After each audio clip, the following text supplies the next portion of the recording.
To best appreciate the present constitution, let us look at the antecedents, the precedents, which brought forth the present law as to what it is, no, as to its influences.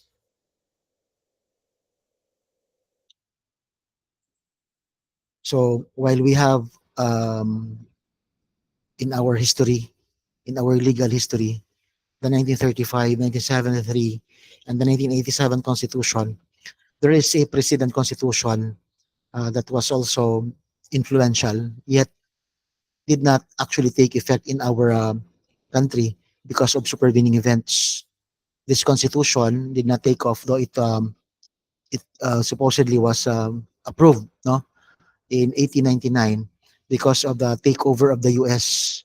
of control or sovereignty from Spain over the Philippines. So this is the Malolos Constitution.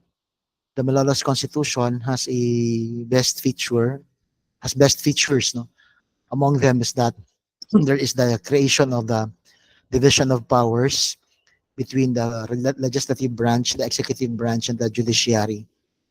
But there is an assurance here under the Malolos Constitution that none of these no two powers um, or more must be dominated by a group or by one only. So there is no. This is a constitution that guarantees against tyranny or dictatorship.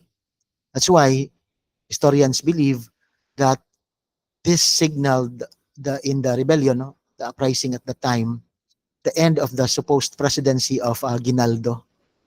Um, because this President Aguinaldo was said to have governed his people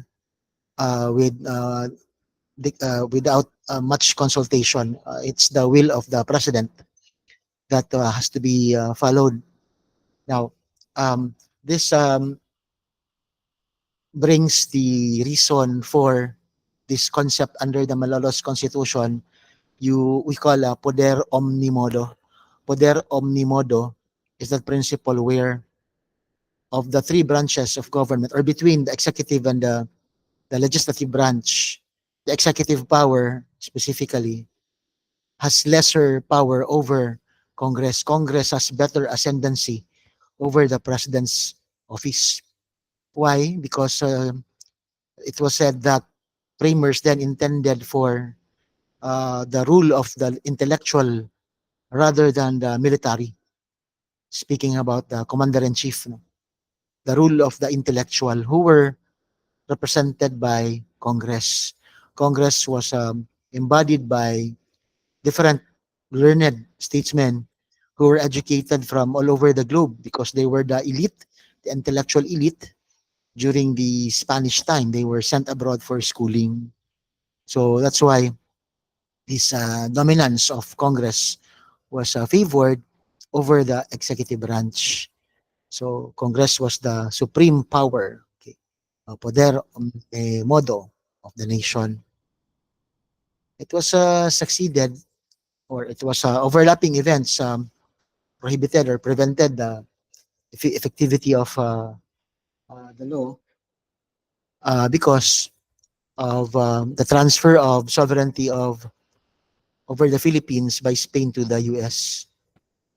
If you recall from the case of Macariola versus Asuncion, the effect of this was the abrogation of political laws because the relationship of the Spain was severed its relationship with the people.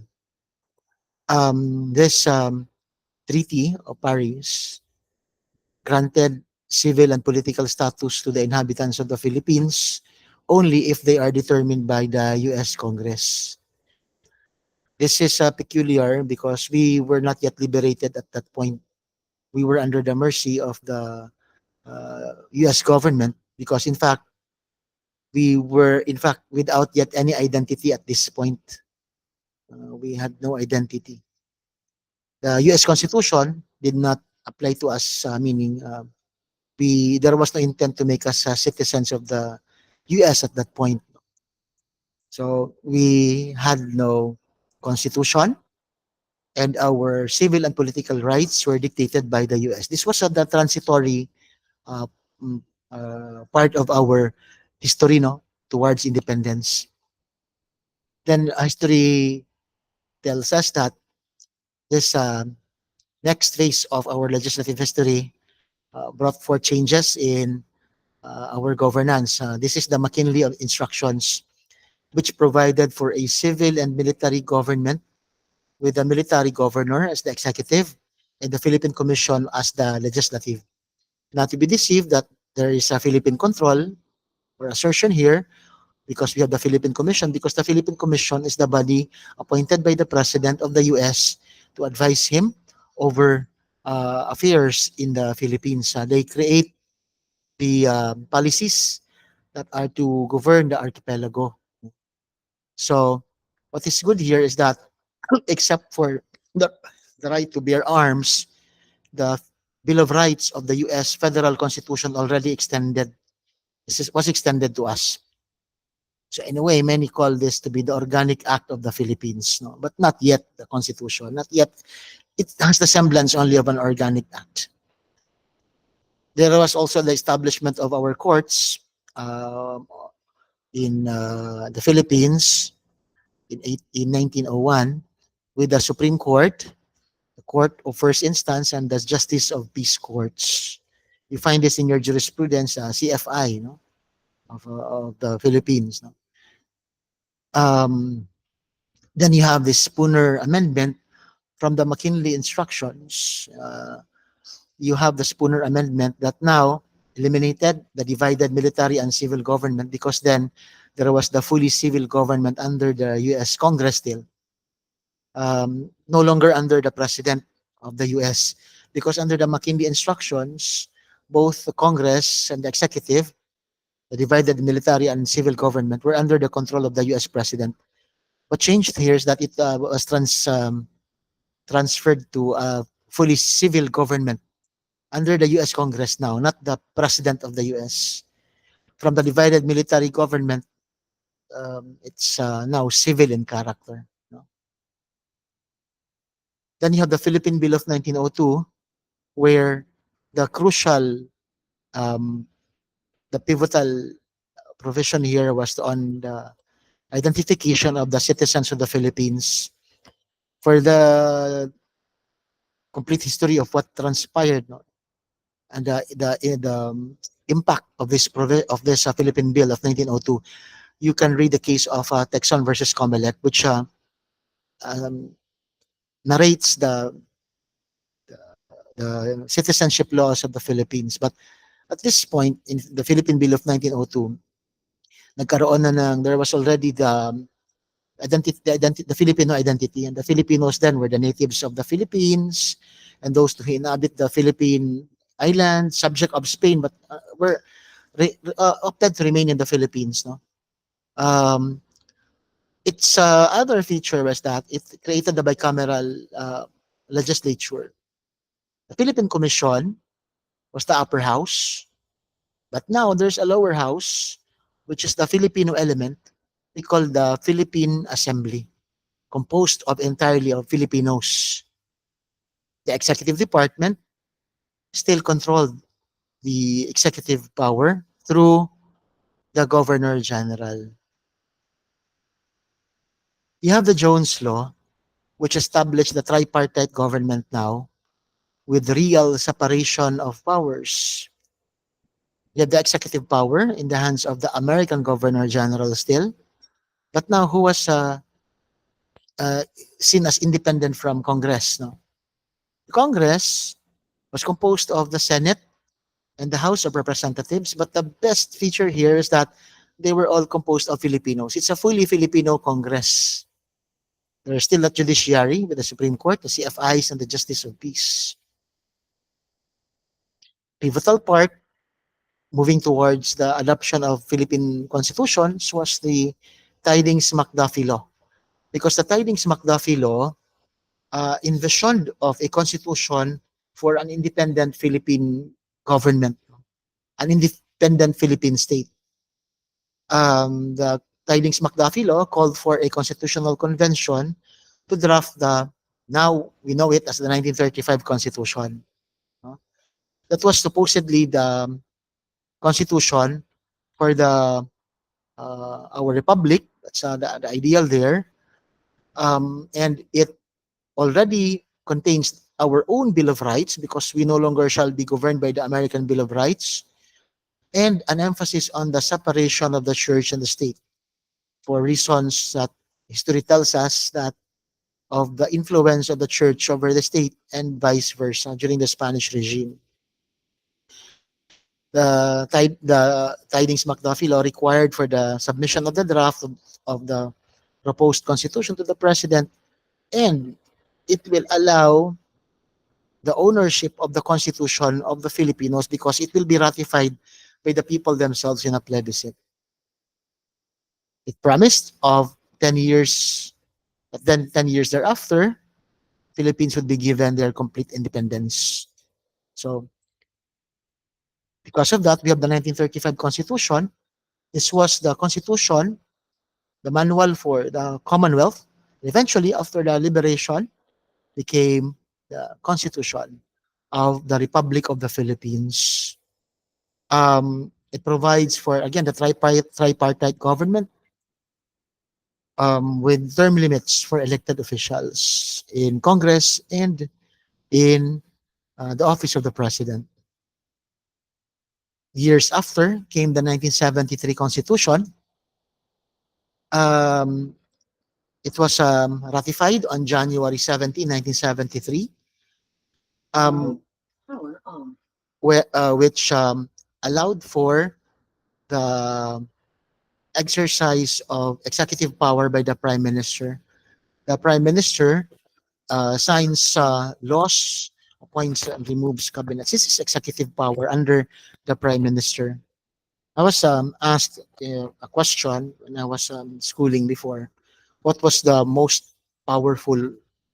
What constitution provided for the vast powers of the executive department? I would say is the 1973 Constitution. This was of the three constitutions that provided for the vast powers of the executive department because of amendments that came thereafter. Because the amendment of the Constitution provided for an interim batasang pambansa, which substitutes the National Assembly. The president becomes the prime minister, assumes that position of the prime minister, and is allowed by the provisions of the Constitution now, given the amendment, to continue exercise executive power until such legislative power until such a time that martial law was lifted.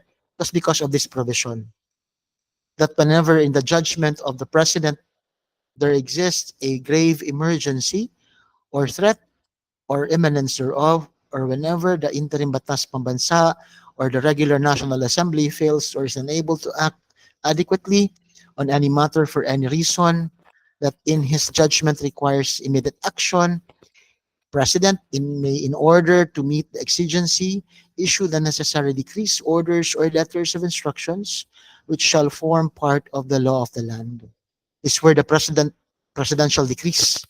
No, this allowed, therefore, President Marcos to retain the power of Congress together with his executive power. He perpetuated himself into power because he never convened the interim batasang pambansa. Because it was never, Congress was never convened, and there was martial law and the threat of rebellion, he continued to become very powerful until came the People Power Revolution, which was preceded by the supposed election that would have extended the power of Marcos for another term. We call it the snap elections. Marcos called for the snap elections. To my view, the snap elections, aside from um, possibly extending the term of the incumbent President Marcos, would give the Filipinos a semblance of democracy because they will be participating in an election. giving them the semblance that they have the choice of whoever can be placed in office. The elections, therefore, was conducted. However, it was marked with anomalies, massive cheating, causing the encoders of COMELEC to walk out, and it triggered a chain of events which led to the People Power Revolution. During these times, Cory Aquino took her oath at Tube Filipino. Marcos took his oath also, no? Proclaimed themselves as presidents. No? But this People Power Revolution was very critical because of the defection of Fidel V. Ramos, who later became president, and Juan Ponce Enrile. Um, the people flocked EDSA to protect the two defectors who were stationed at Camp Crame and Aguinaldo. No? Regardless of their agenda, people saw it as an inspiration to rise up against Marcos. And Marcos tells us, history tells us that he was eventually exiled to Hawaii, though he says that he wanted to go to Poway. With his exile, that because of the bloodless People Power Revolution, Cory assumed power.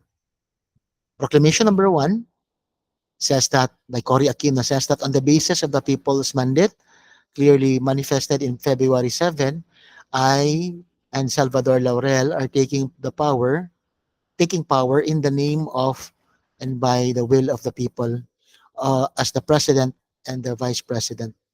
If you look at this proclamation, it would appear that she is confirming that she won the election together with Laurel. But again, that was not adjudicated, no? Whoever won that election. This actually recognizes that his power, her power, their power, was from the Filipino people, recognizing that the people have spoken, though they speak of the snap election, they take power in the name of the will of the people, perhaps referring to EDSA. This case of Lawyers League versus Aquino is very crucial because it's the Supreme Court telling us that indeed Cory took power from the revolution and not from the election. It says that the legitimacy of the Aquino government is not a justiciable matter. The people of the Philippines are the judge. The Aquino government was a result of the direct state action, not election. The direct state action was the revolution itself that made their power of the government of Cory no longer as de facto but de jure, meaning it's not holding power by illegitimate means, but the legitimacy comes from the voice of the people. This is important for us to remember that the power of Cory was revolutionary and not from the election, because under the 73 election, there was the power of succession, the right of succession of whoever can take over the president's office, because it was only Marcos who left Malacanang. Tolentino, his running mate, and declared as vice president, remained. He should have become the president upon the exile of Marcos. But Cory took over. Her power did not come from the Constitution of 1973, but from the People Power Revolution. Otherwise, if she will assert that it comes from the 73 Constitution, then she remains as her government remains as a de facto government, because the 1973 Constitution, though many would say it's a natural right, does not contain revolution. Then came the Freedom Constitution. We call it the Provisional Constitution of 1986, or the Freedom Constitution, through Proclamation number 3 of March 25, 1986, which adopted certain parts of the 1973 Constitution, but it provided for the calling of the Constitutional Commission. So between the 1973 Constitution, which was ceased to be effective because of the people power revolution and the effectivity of the Freedom Constitution in March 25 of 1986, there was what we call the interregnum. Imagine, from February to March of 1986, that we were constitutionless. We were constitutionless. Did it mean that we ceased to become a state? No, first, no. Because statehood does not require a constitution. We have the people, territory, sovereignty, and government as the elements of a state. It's not part of the constitution is not an element of the state, no.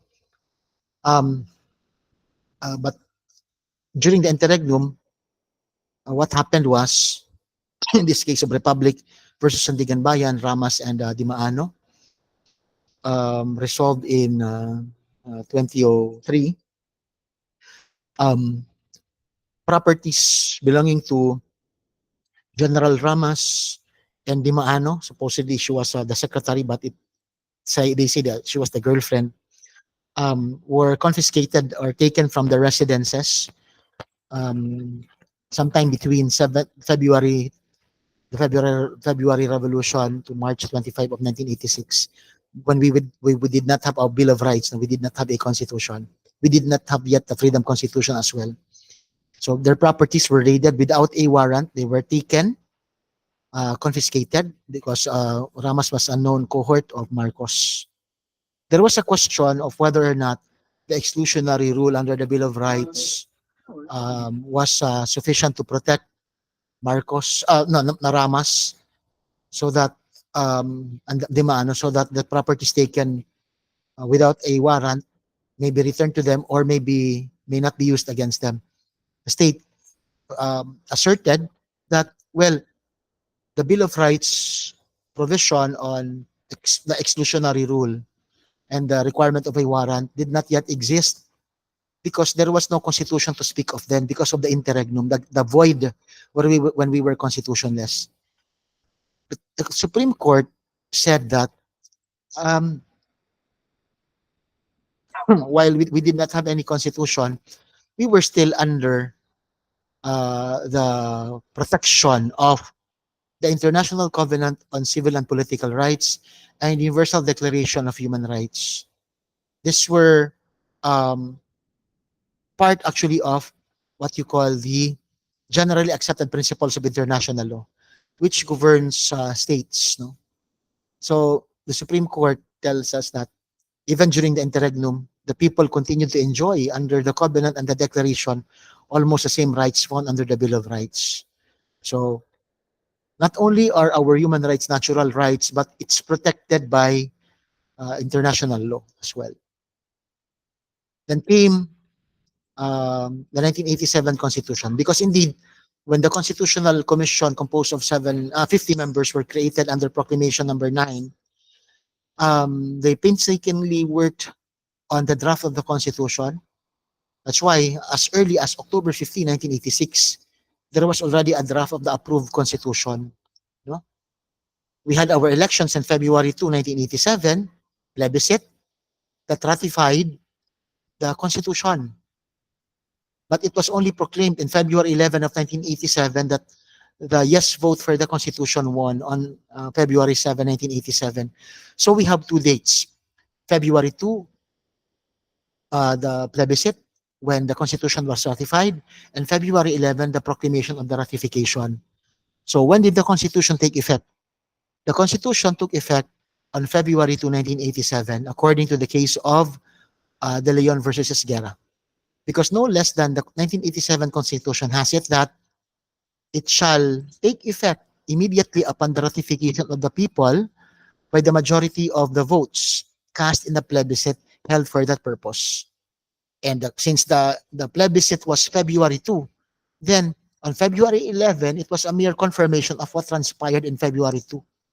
The date of the ratification is the date of the effectivity of the Constitution, which was the date of the plebiscite on February 2. And finally, we have just for academic discussion, how do we distinguish people power from EDSA DOS?